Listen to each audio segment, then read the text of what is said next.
My wife, Lucy, and I both work at the same marketing firm. Lucy holds the position of customer ambassador, though I'm still not entirely clear on the specifics of her job. As for me, I'm Mark and I lead the IT team. Life was going well. We were both employed, happy, and had just finished renovating our once dilapidated home. We're parents to two wonderful kids, Emma, 13, and Daniel, 11. We live close to our families and maintain strong friendships. Both of us are over 30, and we complement each other in many ways. Lucy may have the looks, though, standing at 1.75 meters with long blonde hair and striking blue eyes. She always claims her family is from Sweden, which she feels matches her slim, Scandinavian look. Energetic and full of life, she's always moving, never staying still for long. I'm 1.72 meters tall with sandy hair and enjoy endurance sports like cycling and running, which keeps me fit, though I'm not exactly the picture of an athlete. I was caught off guard when I was invited to spend a long weekend on a private island owned by one of our firm's clients. Our CEO, Jack Edwards, explained that he and his wife, Margaret, along with several directors and their partners, would be there. Lucy was also invited, naturally, since she's the client's main point of contact. It seemed like my role was to handle some number crunching, but hey, who am I to turn down a good opportunity? Jack made sure to emphasize how wealthy and important the client was to our company, mentioning we'd be flying out early on Friday and returning on Monday, all expenses paid, with a private charter. Lucy seemed well prepared, having worked closely with the client for months, and was eager for the free weekend getaway. When I asked her what the plans were, she didn't know much. So I asked her about the client himself. She told me his name was William Fellows, a man in his mid-40s who exuded confidence and came from a family fortune. She was a little captivated by him, describing him as both assertive and reserved. I couldn't help but think, great, he sounds like an arrogant jerk. But I kept that to myself, waiting to form my own opinion over the weekend. 2 weeks later, on a Friday morning, we found ourselves aboard a private plane. I couldn't deny it, I was impressed. If the island was really his, it had to be something special. We didn't know exactly what to expect, but as we approached for landing, it seemed massive, maybe 5 miles long and a couple miles wide. The island looked like something out of a luxury resort brochure, with grand buildings tucked behind a crescent-shaped beach of white sand. Lucy was ecstatic, and the rest of the group was clearly excited as well. After we checked into our rooms, we joined the group for lunch on the veranda with a view of the bay. At first, I wasn't sure about William, but he seemed friendly enough. Lucy even downplayed his looks, saying he was kind of like George Clooney. He thanked us all for coming and encouraged us to relax. We spent the rest of the afternoon chatting with other couples from the firm and met a stunning brunette named Charlotte, whom I assumed was William's companion for the weekend. Aside from the staff, there was a man who appeared to be a security guard hanging around in the background. I couldn't help but wonder why William needed protection on a private island like this. William greeted Lucy warmly, and the two seemed perfectly comfortable around each other. She, along with the others, seemed to be hanging on his every word, likely because of his status as both a gracious host and our firm's biggest client. We had an amazing afternoon snorkeling, kayaking, and simply lounging by the bay. There was no shortage of food and drinks. Later that evening, we gathered for dinner in a relaxed, friendly atmosphere, chatting in small groups. Charlotte came over to introduce herself, telling us a bit about her upbringing in England. She gave off the impression of someone from a well-to-do family, but she was genuinely kind. I found myself wondering if she was a model or someone who didn't need to work. To my surprise, she started flirting with me, even though Lucy was right there. I skillfully avoided her advances, chalking it up to her just being overly friendly. With no kids to look after and the peaceful surroundings, it seemed like the perfect opportunity for a romantic evening. Lucy was especially affectionate that night, and our lovemaking was intense. She kept telling me how much she loved me, making it one of the most memorable nights in recent memory. Maybe there was something to the idea of a love island after all. I was hoping for a repeat performance the next morning, but Lucy quickly got up and got ready for breakfast, prompting me to drag myself out of bed and join her. She was chatting with Jack and William, who both seemed a little tense. I wondered if work matters were on their minds. Maybe William was using this weekend to discuss business. When I walked over to join them, the conversation seemed to stall briefly.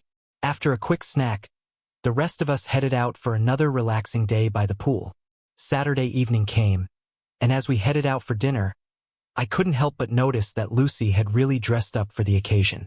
She looked absolutely stunning in a red satin evening dress and a pair of high heels. After dinner, William asked if he could have a few minutes of our time. We agreed and followed him into his office, with a security guard trailing behind us. William took a seat in a plush leather chair, and I settled onto the sofa opposite Lucy. I couldn't help but notice the subtle distance between us, and it made me uneasy. After a long pause, William finally spoke up, saying he had a personal proposition for me. I was caught off guard but nodded, trying to maintain my composure despite the shock. William went on to explain how much he'd enjoyed working with Lucy and the connection they'd built over the past few months. He hinted at making an offer, stating he wanted to spend the rest of the weekend with her. As if it was the most normal thing in the world, he proposed paying her $100,000 for her time away from me. I laughed, thinking it had to be a joke, and made a sarcastic comment about his generosity compared to some famous movie offers. But when the room fell silent and no one joined in the laughter, I realized this wasn't a joke at all. William continued, "Just like any business deal, I'm open to negotiating to get what I want. Plus, Charlotte will be in a tough spot, and I'd appreciate it if you could entertain her while I'm with Lucy." I glanced at Lucy, expecting her to give me a reassuring smile, but instead, she looked troubled.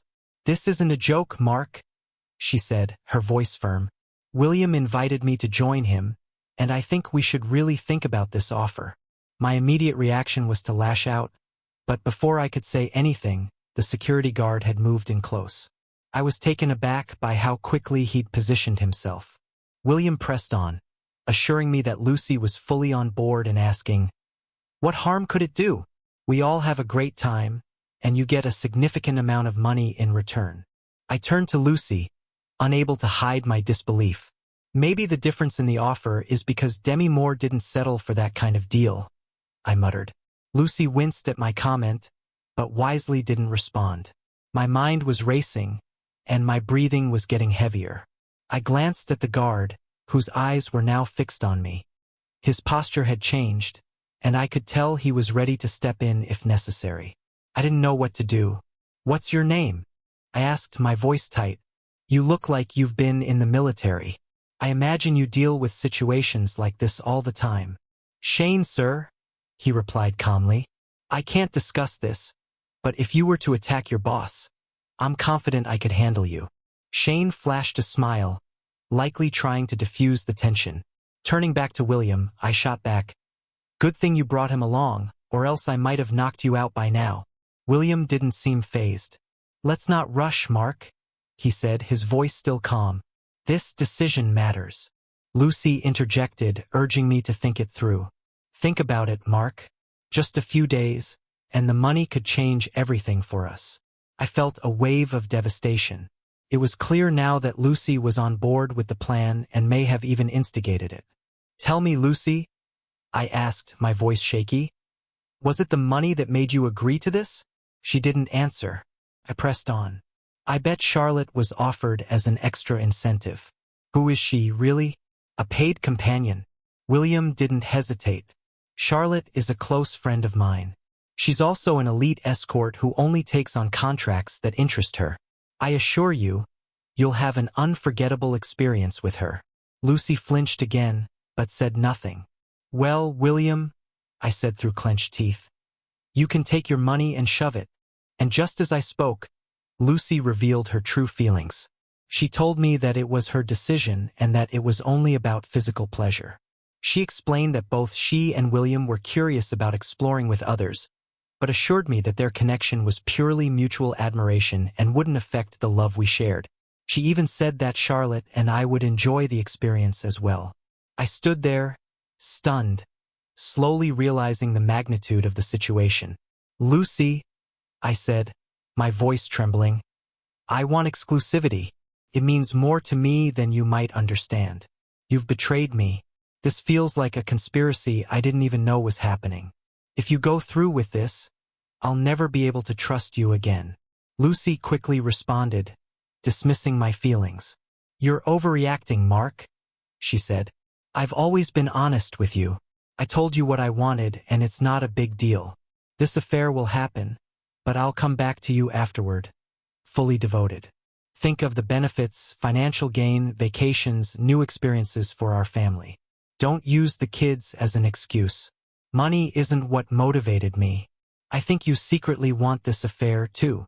She finished by suggesting that the only way we'd ever agree on anything was if we were on the same page, implying that I was somehow aligned with William, whom she still called an arrogant idiot. Lucy went on, explaining that she thought the mention of money and Charlotte was only because she hadn't expected me to agree. She admitted that, even with the money on the table, she still wasn't completely comfortable with the offer. However, she confessed that she was drawn to William and wanted to experience something different, but she reassured me that it wouldn't damage our relationship. I told her I wasn't ready to change, questioning whether she truly believed this path was the better one. I asked if she had already made her decision, especially since she'd dressed for the occasion. She warned me not to resist, implying I wouldn't like the consequences. Feeling confused, I asked her to clarify what she meant. She told me that resisting or seeking a divorce would only make things worse. Losing everything, our home, our children, even my job, would be the result, and accepting the situation would make everything easier. She promised that I would see her the next day and reassured me of her love and exclusivity. I felt suffocated. I knew I had to leave before I lost control. Struggling to breathe, I stood up and made my way toward the door. Lucy called my name, but I kept walking. In the hallway, Charlotte approached and wrapped her arms around me, offering some form of reassurance. I turned to her and, unable to hold back my frustration, snapped, "Who are you? A damn consolation prize." She walked off with confidence, unfazed. I continued toward the exit, but I wasn't feeling well. I heard footsteps behind me and, to my dismay, it was Shane, not Lucy. "Listen, Shane, just leave me alone," I said, my voice strained. "I'd love to, but I need to make sure you don't do something rash. You don't look too good, Mark.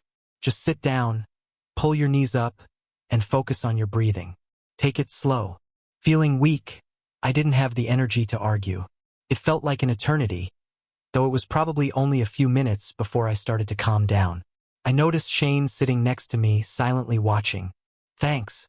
I think I had an anxiety or panic attack," I said, my voice a little steadier. "You were pretty pale, but you seem better now."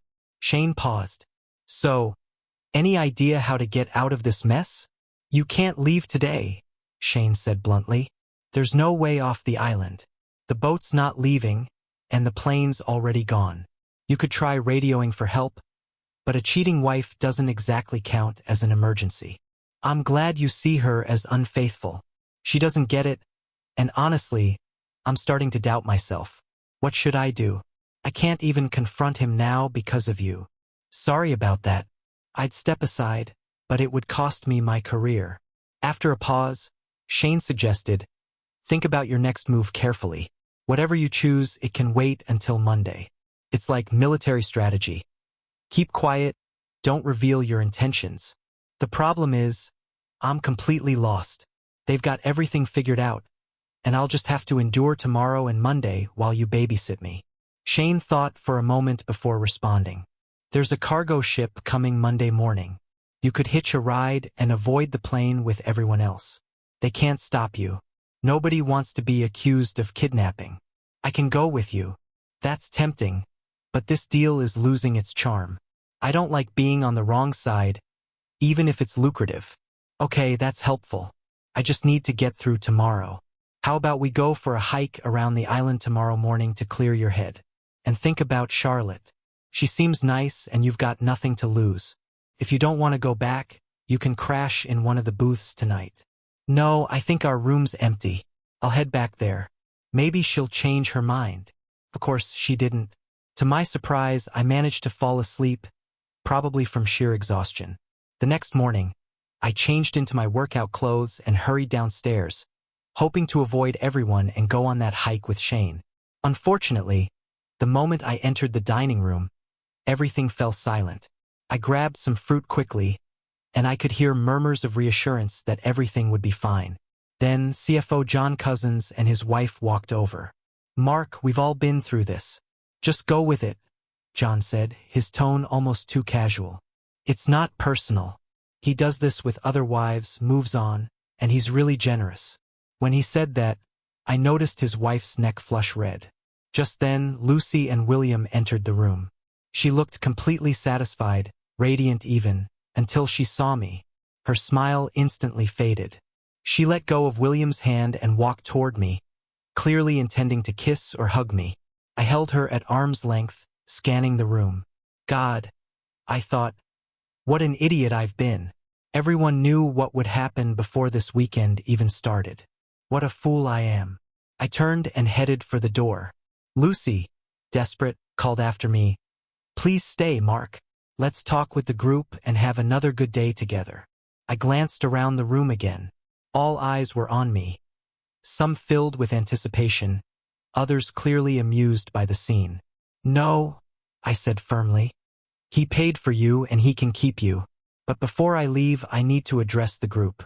I believe this weekend was planned from the start, and all of you were in on it. It's only fair you hear me out." All eyes in the room shifted, their faces filled with shock and unease, each person nervously exchanging glances. I turned to Jack and Margaret first. "I wouldn't have come this weekend if it weren't for you. I never thought you'd be involved in something so vile. You both know what he does and condone it like members of some sick voyeur fan club. I hope you enjoyed keeping me in the dark."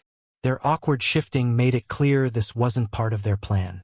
"I thought we were friends, and you both went to great lengths to make me feel at home, just so you could orchestrate this." Then I turned to Bill. "And you, Bill, you're wrong. This is deeply personal. So, thank you for your role in destroying my marriage. The fact that you're willing to use my children to manipulate me is disgusting. I won't stand by while anyone threatens my kids." Lucy jumped in, trying to diffuse the tension. "Ed, you're overreacting. It was just a moment of closeness, a one-time adventure." I cut her off. "No, Lucy, I know what you're doing. I see it now, the first step in your defense strategy. You're playing Captain Ducker, trying to normalize this." I looked around at the room and explained my thoughts. "Faiza, you expect me to stay calm, accept what's happened, and pretend everything's fine. You want me to not overreact, not be rude, not act childish. Basically, you want me to ignore my instincts and chalk it all up to ego. But that's not going to work." I paused, shifting to my next point. "Then comes phase B, right? After the weekend, you'll want to take control, maybe spice up our physical relationship, get me to see things your way. You might even try seducing me to make me feel like it was all worth it. But I'm not playing your game." Lucy looked at William briefly, clearly rattled by my words. She then brought up the money, saying she could use her earnings to take the kids to Disneyland. This caused an uncomfortable silence among the group. "And what's this about phase B?" I pressed. "Last night, you planted the seed about testing my love. You've been with me for 15 years, and now you're questioning what you'll gain if you're treated poorly? After everything, this is how you repay my devotion." Lucy hesitated, then admitted that the plan might not work, but that I should give her some time to cool off. She predicted that in a week or two, I'd be at a bar drowning my sorrows, after which she would seek forgiveness from me. Phase D. She even hinted that I'd regret my actions, claiming I wouldn't have pursued this if I had known how much it would hurt. "You'll beg for my love, cry for me," she said dismissively. "But it won't matter, not after you've made a fool of yourself in front of everyone. After all, you've made your feelings clear with William." Lucy's voice softened then, shifting to a backup plan. "Phase D won't work. You'll end up sad, broke, and alone. I'll take everything, the house, the money, and turn the kids against you. And if I have to, I'll have top lawyers, thanks to William." She hinted at the possibility of moving in with him, living happily ever after with our children. That made William visibly uncomfortable, which I noticed, but Lucy didn't seem to care. Finally, Lucy spoke more calmly, trying to minimize the issue. It's not such a big problem. Why don't we relax? Give ourselves time to think. This is phase A, Lucy. We've been over this, I said firmly, cutting her off. Let's save everyone the trouble and move on to the conclusion. I've thought this through and my conclusion is clear. Our marriage is beyond repair. The healthiest thing for all of us, me, the kids, everyone, is for us to divorce. It became obvious that neither of us could find happiness in the midst of all this chaos. I made it clear that, despite whatever plans they had to try to prevent me from seeing my children, I knew I was a good father, and that was what truly mattered. I doubted I would get any support from Lucy's family or friends once they found out what she'd done. Money had never been my priority. It had always been about her, about trust, about love. There was a heavy silence in the room as I asked, "Is there anyone else here who's got more tricks up their sleeve? Did I miss anything?" No one answered, so I turned to Jack. "You can keep your job, but I'll see you in court for wrongful termination." My position relied on having my wife as a client, and I'm starting to think that's the real reason I'm in this situation. With that, I walked out, and the room stayed silent. Shane, predictably, followed me as usual. As we exited, he chuckled. "Well played. Looks like you really kept your plans to yourself. Just like I said." I couldn't help but smile. "Yeah, seems like I botched that idea." Shane actually laughed as we left the building. "Good thing you stuck to civilian life. You'd never have made it in the army anyway. Let's go." He grabbed his backpack and began walking along the coast at a leisurely pace. After a mile, I struggled to keep up, and doubt crept in. Was this a mistake? I heard Shane shout from ahead, "Physical exertion's a great way to take your mind off mental anguish." My burning muscles and lungs seemed to agree. The scenery was breathtaking, and Shane was excellent company. He started by asking about me, then switched to sharing amusing anecdotes from his days in the British Army. We spent hours exploring the island's northern region, following the coastline and climbing up a central peak. When Shane suggested jogging downhill for the return, I struggled to keep pace, suspecting he either slowed down to help or tease me. It was hard to say. By noon, we were back, and while I was gasping for air, Shane, a former physical education instructor, reassured me that I was in decent shape. Exhausted, I made my way back to my room, wondering if Lucy was off somewhere earning more money. After a refreshing shower, hunger drove me to the dining room, but of course there was Lucy, along with William. Shane lingered in the background, looking surprisingly fresh in a sharp suit. William, ever the confident one, addressed me with a smile. "Mark, my dear friend, I believe we got off on the wrong foot, and I'd like to apologize. I've never had issues like this in my past relationships, and I certainly never intended to jeopardize your marriage." "It's too late," I replied flatly. "The deed's been done, and I'm retracting my request to spend the night with your wife. You can keep the money." As I spoke, William handed me a document, which I opened to reveal a check for $250,000. I glanced at Lucy, who appeared to be crying, and couldn't resist the jab. "You must have been quite skilled to earn that much, darling." Lucy's eyes flared with anger. "That's not the point. We made a dreadful mistake, and we're trying to fix it." William, ever the gentleman, feigned concern for my reaction. I chuckled at the irony. "What's your idea of a gentleman? Did he thank you after? You know? There's no need for jokes, Mark. This was a misjudgment, a one-time experience for both of us. You should appreciate Lucy's sacrifice. She's offering you and your children a better life." I paused, studying their faces. "A misjudgment? Really? You could have stopped at any time, but you kept going. Don't try to downplay this. You weren't just acting out of some impulse. You chose this. You both made a conscious decision." In that moment, I ripped up the check, letting the pieces fall to the ground. "This doesn't change anything. The betrayal remains. You can't just buy your way out of it." Lucy began crying in earnest now, her tears mixing with her attempts at defending their actions. I turned to them both, my voice hardening. "So what was this really about? Was it about control, or was it the thrill of pursuing another man's wife? You both look pathetic." William, you're a grown man, and yet your behavior is more like a child who takes toys simply because he can. You should be focused on more meaningful pursuits. William laughed, though his expression was strained. I oversee an international corporation, Mark. I make charitable donations. What do you know about managing a business or getting involved in charity work? You're too self-absorbed, too preoccupied with manipulating lives to genuinely help others. He took a pause, his words laced with venom. You derive pleasure from humiliating people, don't you? Look at what you've done this weekend. Everything was planned, just to make me look bad. I met his gaze steadily. William, you're not special. You think you're the first man to try and seduce my wife? You're just another one of the board members' playthings. Lucy's just one among many for you. You think this is about exclusivity? It's not. You've been playing a game, and it's pathetic. Turning to Lucy, I added, he's not in this for you.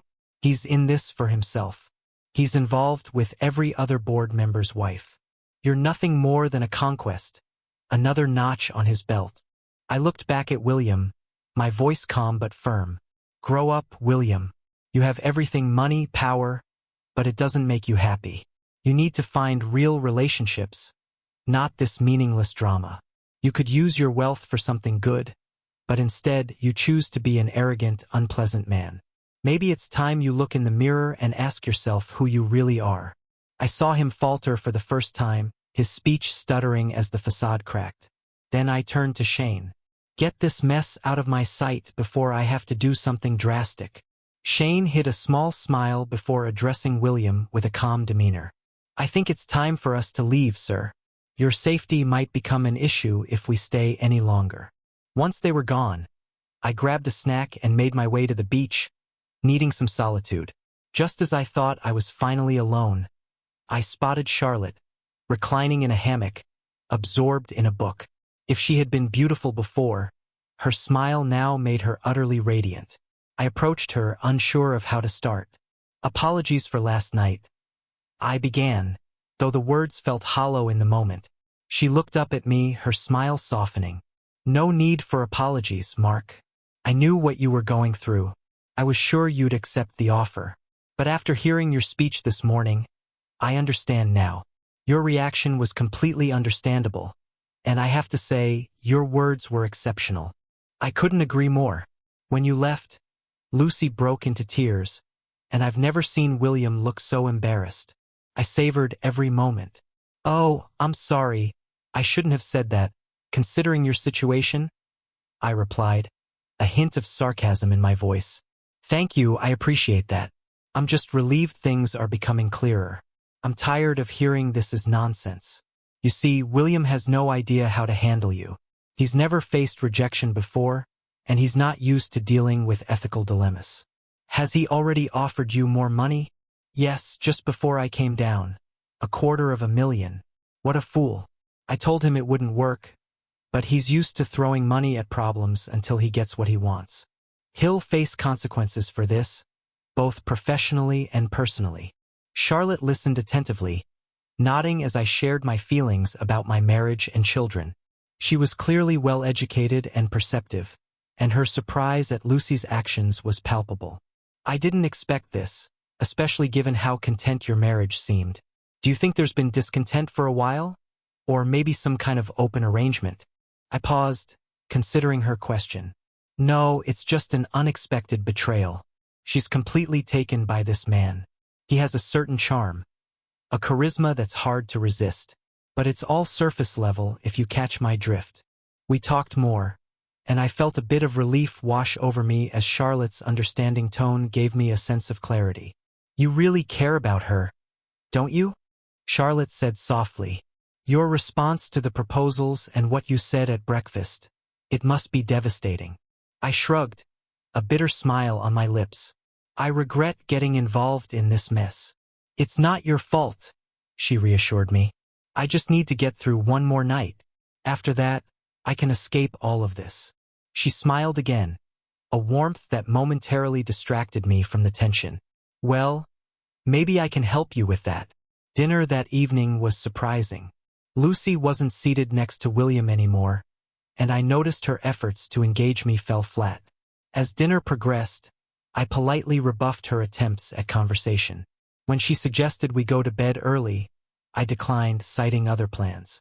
She seemed embarrassed, and it only grew worse when Charlotte stood and hugged me as I got up from the table. We left together, heading toward the cabins on the beach. At first, I thought I was simply going to show Lucy what it felt like, a small taste of her own medicine. But when I held Charlotte in my arms, it felt right. And when we kissed, a lot of the weight from the last 24 hours lifted off my shoulders.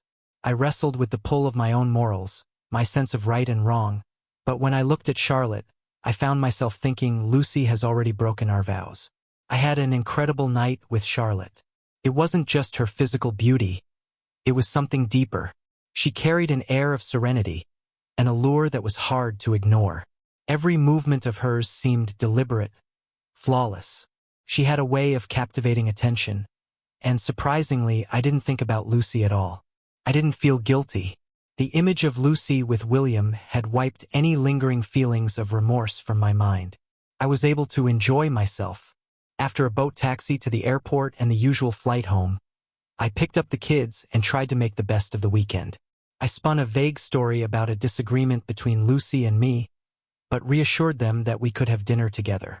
As Lucy entered the house, carrying our heavy suitcase, the kids ran upstairs, shouting, "Hi, Mom!" Lucy smiled. "Dinner sounds good. Give me a few minutes to freshen up." "I'd prefer if you didn't, Lucy," I said, my voice firm. "Like you said, I'm not sure how much time I'll have with them, so I'd rather we go alone." After months of anticipation, I was eager to spend time with William. The moment he kissed me, I felt an overwhelming sense of certainty. He led me to his bedroom, and before I even had a chance to undress, a wave of anticipation swept over me. William stood in front of me, his touch tender yet deliberate as he undressed me. Felt like I was a prized possession in his care. Despite his age, his physique was striking, fit and virile. When I reached for him, he pulled back, his lips exploring every inch of my body. He studied my reactions closely, responding with precision as if he knew exactly what I wanted. My first climax came quickly, brought on by his skillful touch. As I regained awareness, he rose, capturing my lips in a passionate kiss. His expertise in lovemaking left me breathless, waves of pleasure rolling through me. The desire between us grew, and he picked up his pace, intensifying the rhythm. With each movement, we both found solace in one another's embrace. In the middle of the night, confusion took hold of me. For a moment, I thought I was with Mark, only to be startled when I realized another man was lying beside me. Guilt and concern for Mark flooded my mind. I must have disturbed William, as he woke and reassured me with a kiss, easing the storm of emotions within me. The following morning, as I went through my routine, William approached me from behind, exuding an insatiable desire. We returned to bed, holding hands before I took charge, straddling him. The passion between us was undeniable, culminating in another powerful climax. Once again, it was everything I had hoped for. As we descended the stairs to the dining room, hand in hand, I felt a sense of anticipation for another night together. But when I glanced at Mark, everything shifted. Panic gripped me as his outburst shattered the calm. It was clear he hadn't been with Charlotte. Despite everything I'd prepared, I wasn't ready for his anger. His cold rage was unsettling as he dismantled my arguments with chilling logic. Even with William's support, Mark's rebuttal left me questioning everything. After his departure, I collapsed in tears, and for the first time, William seemed unsure of himself.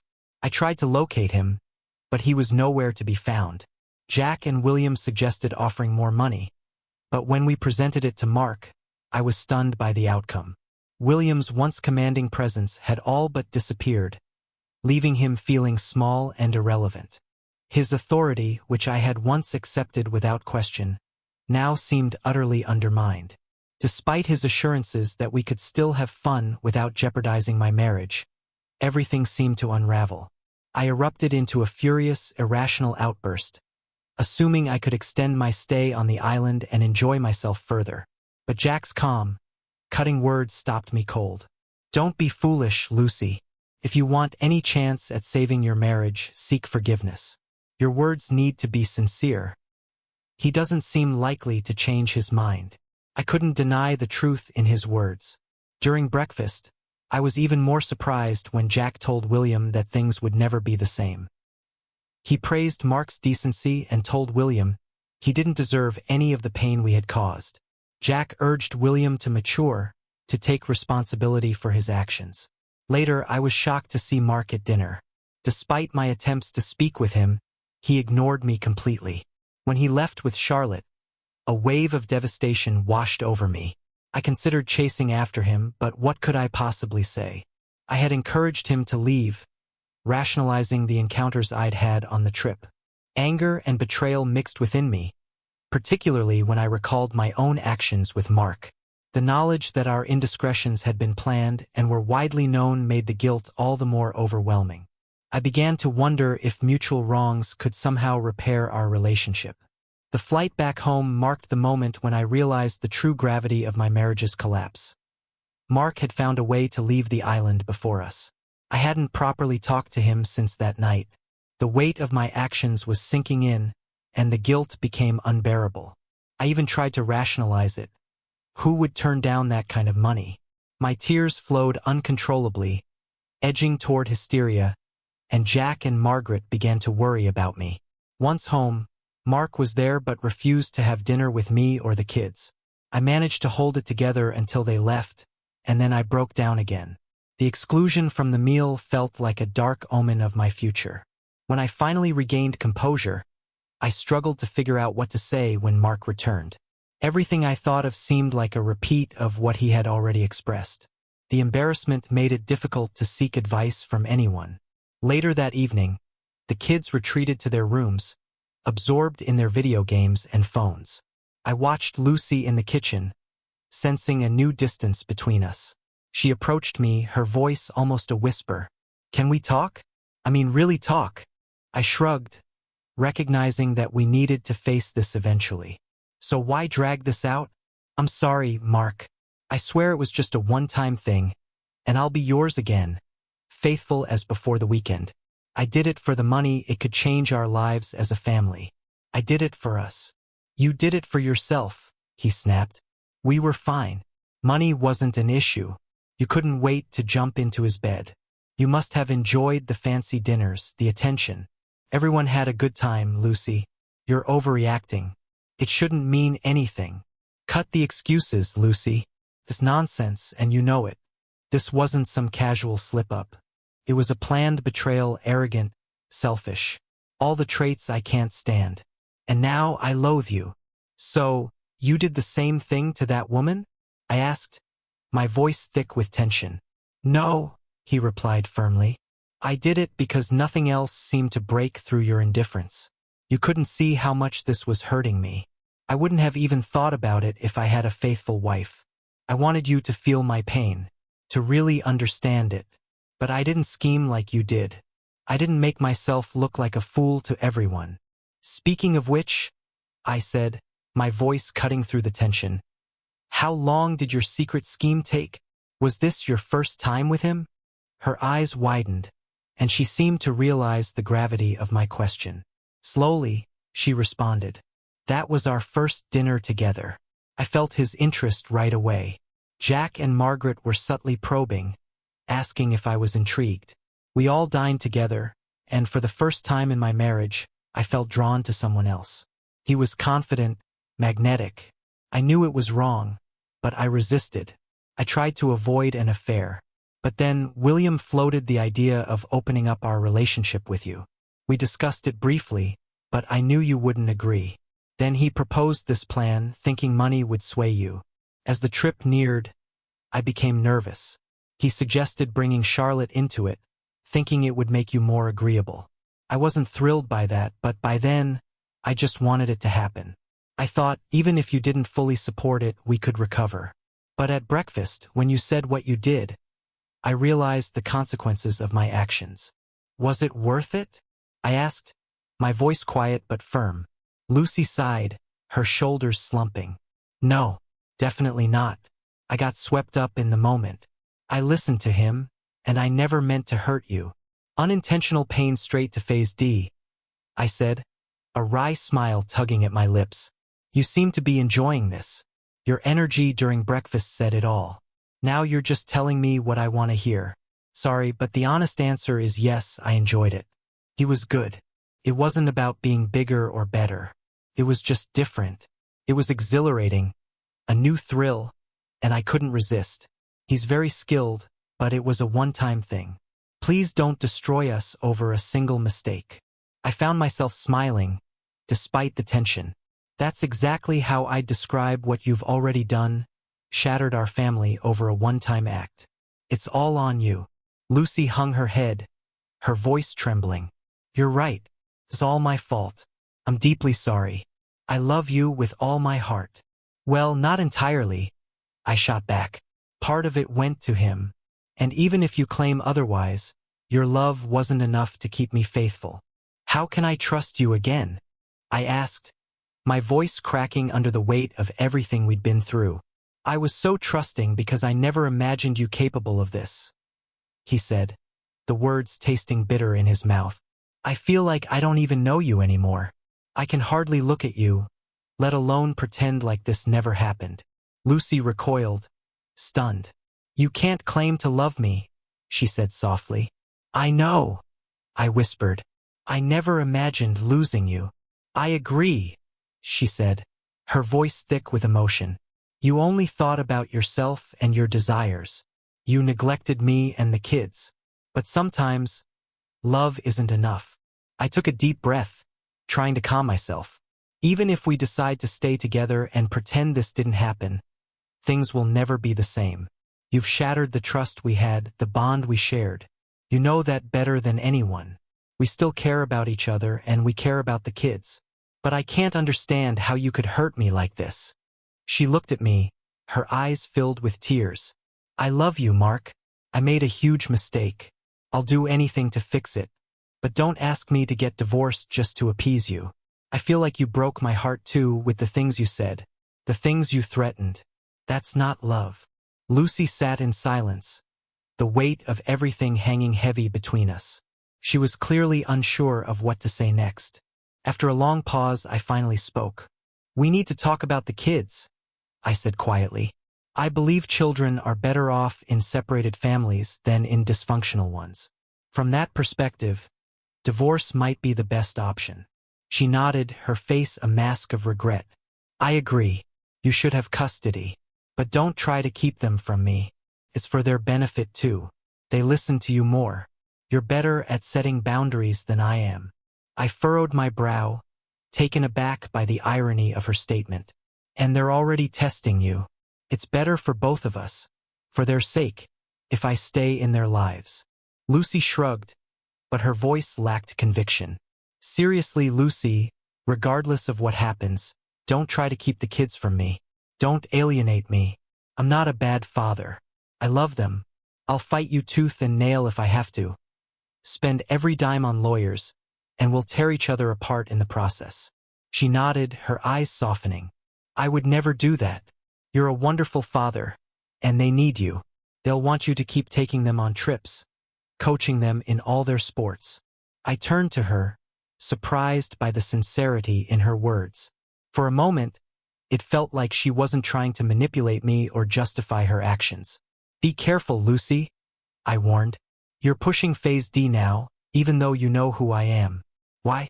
I can't shake the feeling that you secretly wanted us to split up. Her expression shifted urgently.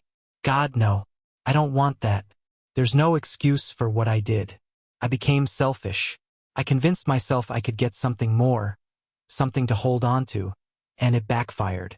Why didn't you stop me that night? Why didn't you just leave? I paused, feeling a tightness in my chest. I can't breathe right now. I need to leave.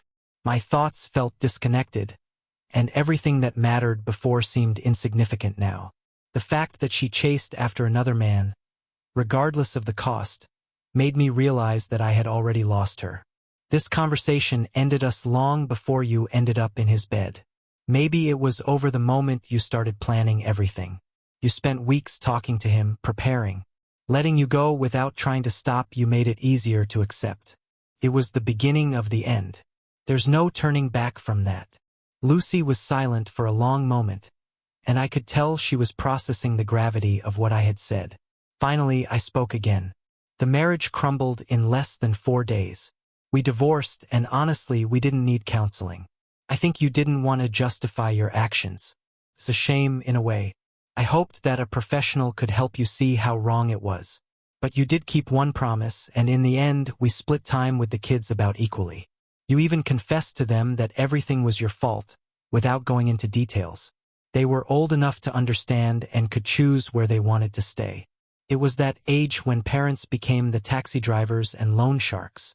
I paused, reflecting on the kids. I might be biased, but they handled the breakup better than I expected. Kids are resilient. I'm proud of them. As for the house, you kept it until they came of age, then had the option to sell or buy it. I always wanted it to stay for the kids. It worked out well. By the time they went to college, real estate prices had skyrocketed. You had to buy out my share, and in the end, it turned out to be the best investment of my life. How do you afford it? Well, we split $250,000 in the divorce. And like with Charlotte, I can't claim the moral high ground. But I'm a practical person. It seemed like a small price compared to what I lost. The marriage, our once happy life. I exhaled, feeling the weight of everything that had transpired. I left my job, took a payout to avoid the embarrassment of a tribunal, and started my own web design business. You kept trying to reconcile, but I wasn't interested. So, was ending the relationship the right choice? I don't know. It was a mess and no one came out ahead. But the dire threats and consequences I imagined never came to pass. Still, I wasn't going to forget or forgive that night.